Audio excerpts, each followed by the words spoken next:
Digression de Jean-Michel Guillot. Certains artistes participent de la médiocrité ambiante, tandis que leur public participe à la médiocrité généralisée. Sa responsabilité n'en est pas moindre. Mettre la barre toujours plus haut? Certes non. La barre n'est ni très haut ni très bas, elle fluctue, elle est floue, vers showman, noyé dans la médiocrité ambiante, menacé de dissolution à chaque décision ministérielle, à chaque spectacle désolant de bêtises, à chaque concert de variété. C'est le nombre qui fait la loi.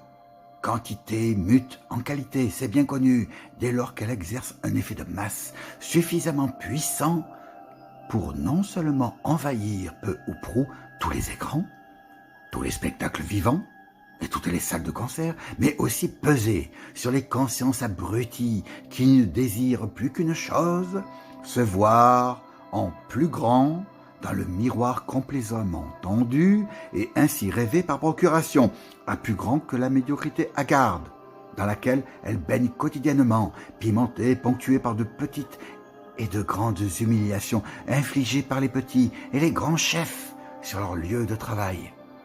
Conscience est un grand mot, en l'occurrence, au risque du désir.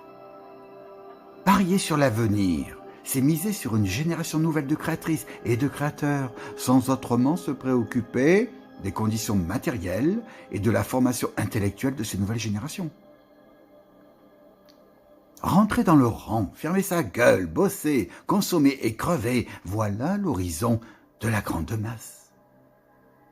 Le fantasme aristocratique est le pendant du misérabilisme ambiant, de l'égalitarisme souriant, qui prône une égalité des droits de pure façade, tandis que les conditions de la vie matérielle qui seules comptent pour qu'apparaissent et s'affirment des talents puissants, divers et variés, sont quantité négligeable dans le grand calcul du capitalisme financier. On tient les gens par les produits de consommation qui flattent le bas narcissisme. La classe ouvrière est perdue pour la révolution, alors on cherche d'autres voies à représenter pour avancer. On jongle avec des mesures sociétales en négligeant les questions économiques, sociales et environnementales.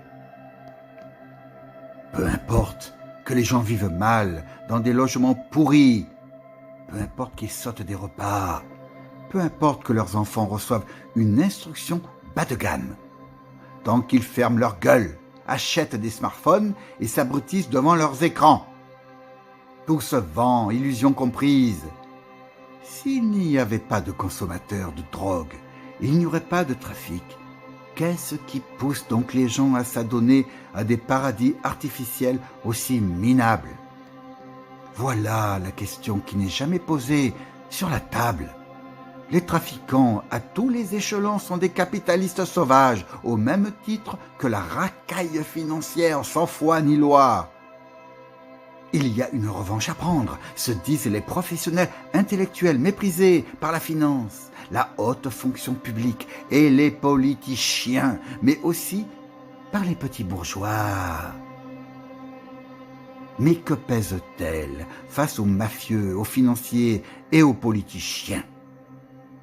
Ce ne sont que des harlequins réduits à faire joli dans le tableau, des toutous empanachés qui aboient quand la caravane passe. Dès lors qu'une classe sociale n'a plus d'utilité claire, elle doit disparaître. Son autorité est contestée, puis balayée. Elle n'inspire plus ce mélange de respect et de crainte. Elle n'inspire plus que le mépris. Elle est vouée à disparaître dans une mort violente. Le lien entre la grande création et les masses ne s'est jamais réalisé. La grande création n'infuse pas, n'inspire pas, parce qu'elle est inaccessible au grand nombre.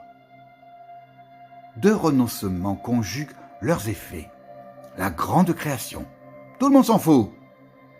Et les conditions de la vie matérielle, le capitalisme financier s'en moque comme d'une guigne.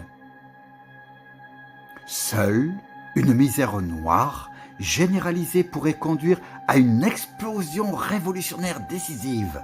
Resterait alors à mettre d'accord des gens aux confessions et aux convictions si diverses et si antagoniques que le projet paraît purement et simplement impossible à réaliser, sauf à retomber dans les ornières révolutionnaires du passé. Tous les chemins mènent à la tyrannie dès lors que ne s'élèvent pas des voix assez puissantes pour dire merde à la finance.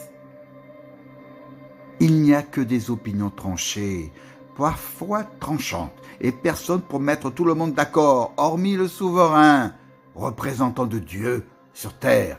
Mon cul, plutôt crevé.